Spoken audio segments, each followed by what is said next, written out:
Ce podcast, produit par l'association Musée en Centre-Val de Loire, est réalisé par l'équipe du Sens de la Visite dans le cadre du label Nouvelle Renaissance, avec le soutien de la DRAC et de la région Centre-Val de Loire. Dans chaque épisode, nous vous ferons passer les portes d'un musée de cette région pour vous le faire découvrir de l'intérieur en compagnie de ses équipes. Une visite à l'audio, rien que pour vous, qui suscitera, on l'espère, l'envie d'aller le voir en vrai. Pour cela, nous avons sillonné les routes de la région, micro en main, à la rencontre de celles et ceux qui font vivre ces lieux d'exposition.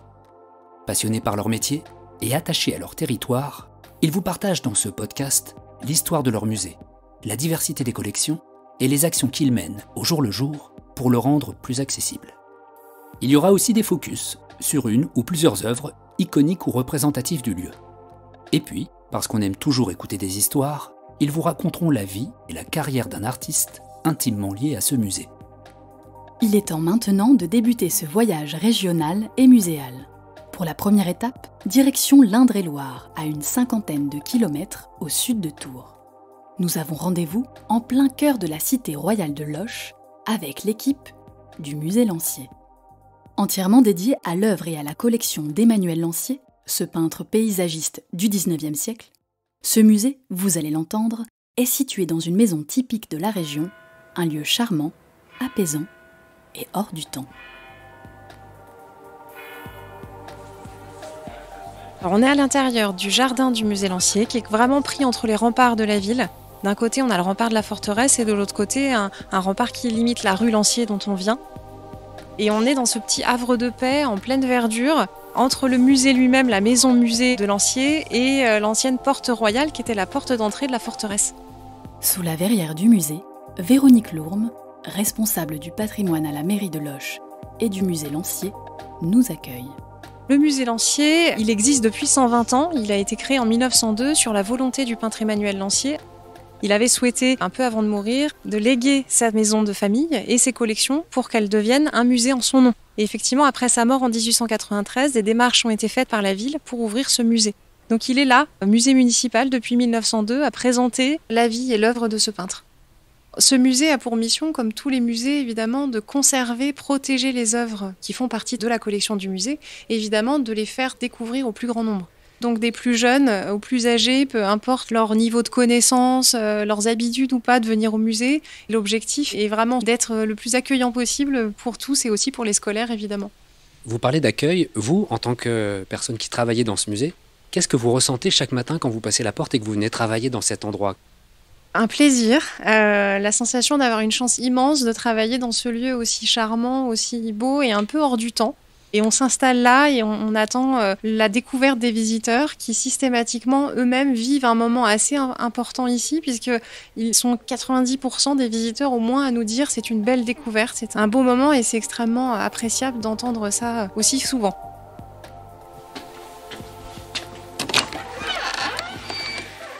Dès les 2 premières salles d'exposition, nous sommes tout de suite plongés dans l'ambiance d'une maison de famille au XIXe siècle. Une salle à manger et un salon d'époque ont été reconstitués, avec un canapé, une cheminée, le matériel du peintre et bien sûr, accrochés au mur, les œuvres d'Emmanuel Lancier. On se sent un peu chez lui, un peu chez soi.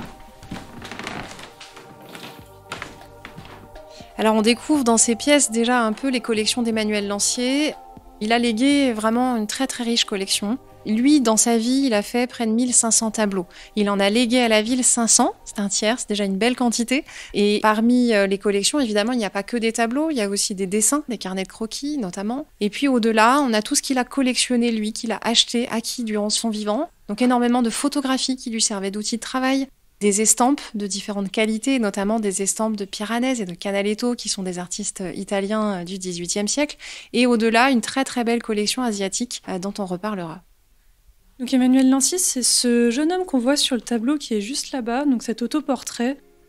Dorine van der Horst, agent du patrimoine en charge de l'accueil et des actions du musée Lancier, nous raconte maintenant la vie et la carrière de l'artiste. Donc un homme avec des cheveux bruns, une barbe brune assez fournie, des yeux marrons également, qui nous regarde d'un air assez sérieux, assez austère. Il a pas l'air très très rigolo. Ce qu'on sait de lui, finalement, sur sa personnalité, c'est assez peu de choses, puisque peu de temps avant sa mort, il a pris soin de détruire beaucoup de ses documents personnels. On sait que c'était quelqu'un de très rigoureux, de très méticuleux, et c'est vraiment ce qui ressort des portraits qu'on a de lui, c'est que c'était vraiment quelqu'un de très droit, de très travailleur. Il est né en Vendée. Il a fait sa scolarité au Collège Royal de Nantes, où il était plutôt mauvais élève. Il était bon uniquement en dessin, comme on peut s'y attendre. Et dès ses 16 ans, il a envie de devenir peintre. Ses parents lui rétorquent que ce n'est bien sûr pas un vrai métier. Et au fur et à mesure de ses pérégrinations scolaires plutôt catastrophiques, il va se destiner à des études d'architecture. Et dès ses 22 ans, il va monter sur Paris pour devenir l'élève d'une star architecte de l'époque qui est donc Eugène Viollet-le-Duc. Et il va être plutôt bon, au point où, lorsque Lancier a 26 ans, Viollet-le-Duc lui propose une place d'architecte de département, que Lancier va refuser tout net, puisque c'est là qu'il va décider de tout plaquer pour se lancer dans la peinture, pour devenir peintre paysagiste. Il va devenir l'élève de Gustave Courbet pendant quelques temps, pas très longtemps, puisque Gustave Courbet n'était pas très bon pédagogue, mais c'est tout de même auprès de lui que Lancier a vraiment découvert la technique de la peinture à l'huile. Il a aussi appris à peindre très vite, puisque Gustave Courbet va apprendre à ses élèves à peindre plus vite que la photographie. Donc c'est grâce à Courbet que Lancier va pouvoir être capable de faire 1 ou 2 tableaux dans la même journée. Et à partir de là, donc dans les années 1860, Lancier va vraiment commencer sa carrière de peintre jusqu'à connaître son apogée dans les années 1880. Donc là, Emmanuel Lancier, il est à Paris à ce moment-là. Il est au cœur de l'effervescence culturelle parisienne. Oui, absolument. Il a vraiment fait sa carrière de peintre à Paris. C'est là qu'il avait son logement, c'est là qu'il avait ses relations, c'est là qu'il avait sa vie. On a du coup un musée Lancier ici à Loches qui n'est pas sa terre natale, qui n'est pas l'endroit où il vit tout le temps, parce que cette maison, c'est sa maison de famille. Elle appartenait à son oncle maternel et Lancier venait très souvent à Loches pour passer du temps avec sa mère, pour peindre évidemment. Il a aussi écrit un poème sur Loches qui commence par « Quand je vais voir ma mère à Loches, en Touraine ». Il parle du clocher de la collégiale Saint-Ours qui est juste à côté. Il explique un peu cet attachement à la ville. Donc ça montre aussi que Loches est important pour lui. Est-ce qu'il vivait bien de son art, de sa peinture ? Oui, il a vraiment réussi à vivre de sa peinture. Il a été connu et reconnu pour son art. Il a même été membre du jury du Salon des artistes français dans les années 1880. Il a gagné plusieurs fois des médailles. Il a été mandaté par l'État plusieurs fois pour des commandes assez spécifiques. Et on sait que lui-même suivait de très près sa carrière. Au tout début du 19e siècle, le paysage n'est vraiment pas à la mode. C'est pas du tout le type de peinture qui est accepté au jury des salons des artistes français. Et courant 19e siècle, c'est quelque chose qui se développe de plus en plus. Et Lancier fait partie de cette période des impressionnistes, notamment, qui développent cette peinture de paysage. Donc il va faire des grands tableaux de salon, dans lesquels le paysage est quand même très important, mais il va y mettre des personnages plus grands que dans d'autres tableaux. Et là, on sent vraiment que pour le tableau de salon, donc qui est le tableau qui fait l'objet d'un jury, là, il va vraiment chercher à s'adapter. C'est pas tout à fait le même style qu'il va utiliser sur le motif quand il est dehors, et que là, les personnages sont moins importants en termes de taille. Et c'est ce qui fait qu'il va vraiment être connu et reconnu, parce qu'il s'adapte à la demande de l'époque aussi. Donc on sent qu'il travaille sa carrière dans son objectif personnel de relever le défi face à son père aussi, d'être reconnu dans son art, chose que son père évidemment refusait au départ. Je pense pour relever ce défi, il a su aussi mener sa carrière et aller dans les salons mondains, d'aller se faire des relations importantes. Et en même temps, il est extrêmement attaché à la nature, à l'extérieur. Il est capable de peindre par tous les temps, de s'adapter, d'aller loin à pied avec tout son matériel pour trouver le bon endroit qui va prendre le temps de peindre sur plusieurs heures. C'est quelqu'un de très déterminé, et avec son côté très rigoureux et très à l'écoute de ce qui est attendu. Sur sa détermination à devenir peintre, il y a une petite citation de Lancier. « Je ferai tout le possible et l'impossible pour devenir peintre ». Pour mieux comprendre la technique de Lancier, peintre paysagiste, c'est le moment de faire un focus sur une œuvre. Voici le château de Loches, vu de la porte des Cordeliers. Comme son nom l'indique, c'est une vue urbaine de Loches. En premier plan, la porte des Cordeliers, qui est une ancienne porte de la ville médiévale de Loches. Et en second plan, le château, justement, emblématique de Loches. Et cette vue est très intéressante parce que Lancier, on retrouve derrière ça son goût pour l'architecture et sa formation auprès d'Eugène Viollet-le-Duc, qui fait qu'il a un trait extrêmement précis. Le paysage est le personnage principal en quelque sorte, mais à l'intérieur, on sent que le tableau reste vivant. C'est toujours un petit peu la patte de Lancier. Il y a toujours soit des animaux, soit des personnages qui travaillent, qui avancent, qui vivent.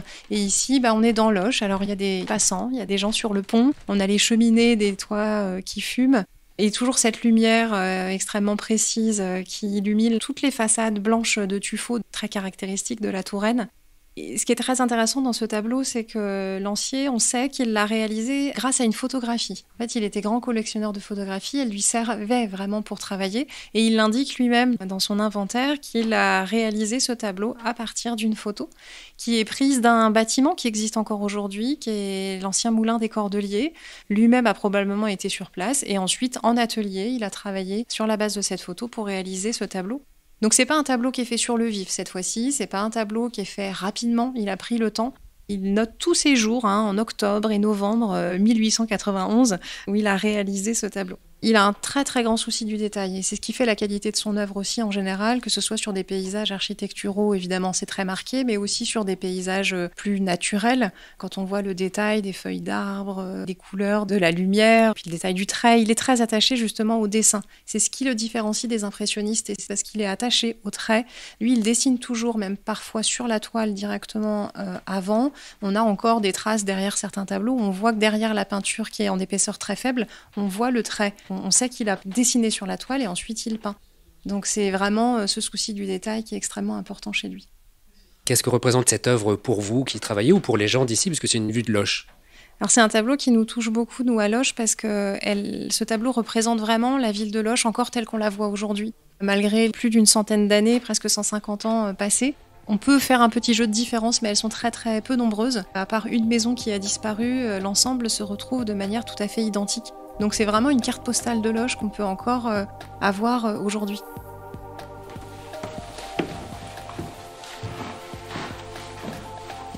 Direction maintenant le premier étage du musée, pour marcher dans les pas de Lancier, avec une salle plus muséale, conçue pour comprendre la vie d'un artiste peintre au XIXe siècle.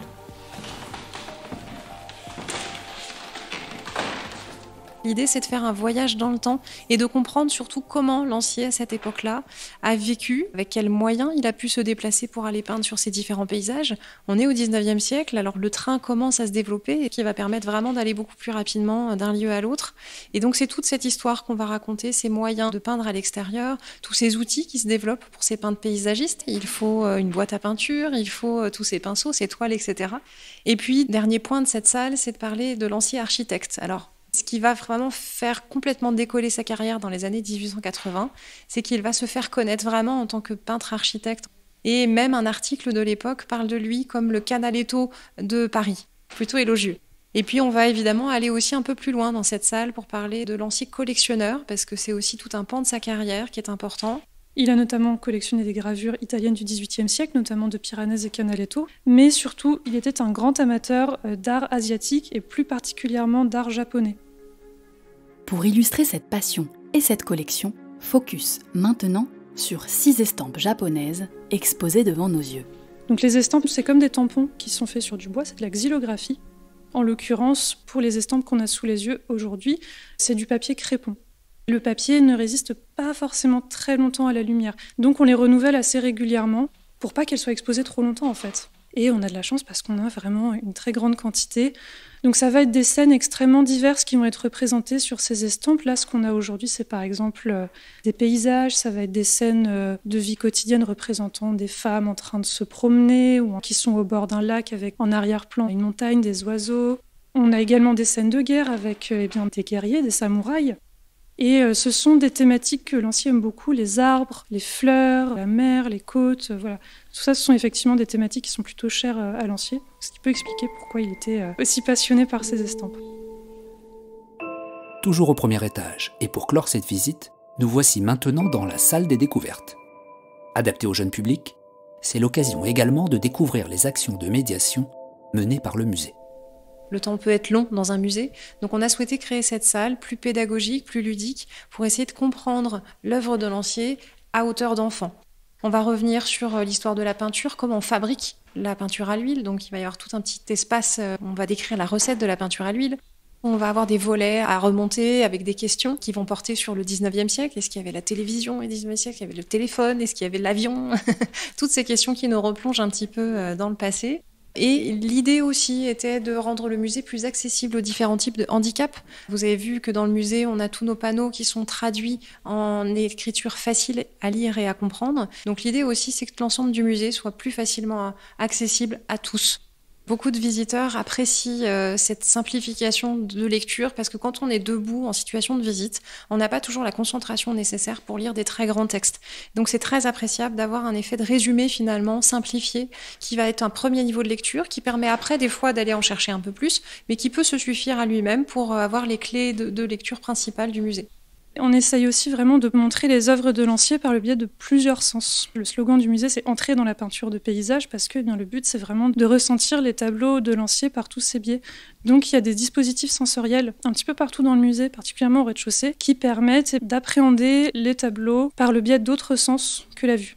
On a par exemple un dispositif où on peut sentir, on vient sentir l'odeur du foin qui rappelle en fait un tableau qui est juste au-dessus où on voit justement une prairie avec de l'herbe fraîchement coupée. On a un autre dispositif où on peut toucher l'écorce d'un tronc d'arbre et surtout dans la section qui parle des tableaux représentant la mer, on a installé un autre dispositif tactile, sensoriel qui permet en fait de passer la main sur une fausse toile en fait qui a des empattements très très marqués typiques de la peinture au couteau et qui permet justement de se rendre compte de l'effet que ça fait sous les doigts.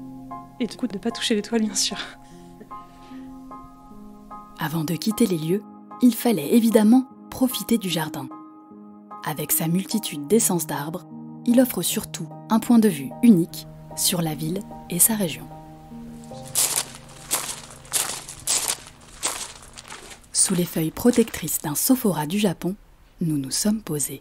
C'est vraiment un jardin très paisible, c'est un petit havre de paix rempli de verdure justement à côté de cette maison très blanche, cette maison de tuffeau très très blanche. Il a été refait en 1998. 2 éléments qui nous ont permis de refaire entièrement, de reconceptualiser ce jardin.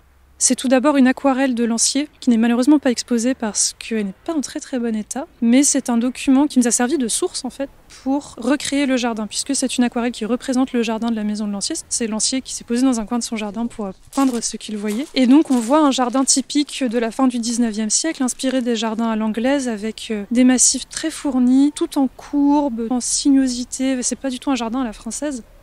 L'autre élément, ça a été vraiment de recréer un jardin qui soit pittoresque, dans le sens où pittoresque, étymologiquement, c'est quelque chose qui mérite d'être peint et d'être représenté.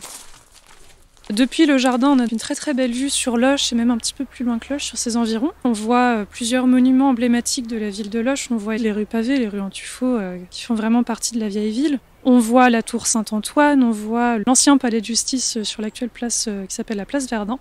Et au fond, presque sur l'autre versant de la colline qui est en face, on a le cimetière des Montins, où est enterré Emmanuel Lancier. Donc Emmanuel Lancier, bien qu'il soit mort à Paris, il a voulu être enterré ici à Loches, et on peut encore voir sa tombe aujourd'hui.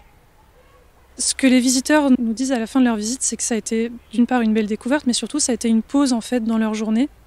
C'est un endroit qui est très apaisant, qui invite vraiment à ralentir un petit peu, à prendre le temps. Et généralement, les visiteurs sortent effectivement plutôt relaxés de leur visite du musée Lancier. Ce qui est passionnant avec cette collection, c'est la richesse des sujets qu'on peut aborder à travers Emmanuel Lancier. On peut parler de l'histoire du 19e siècle, on peut parler de l'histoire de l'art, de la peinture de paysage, on peut parler des plantes du jardin, on fait un peu aussi un voyage au Japon, un voyage en Italie, on peut évoquer les techniques artistiques. Enfin, vraiment, les sujets sont extrêmement larges. On est sur une vraie découverte à faire en famille ou en classe. On a tous les outils pédagogiques pour le faire.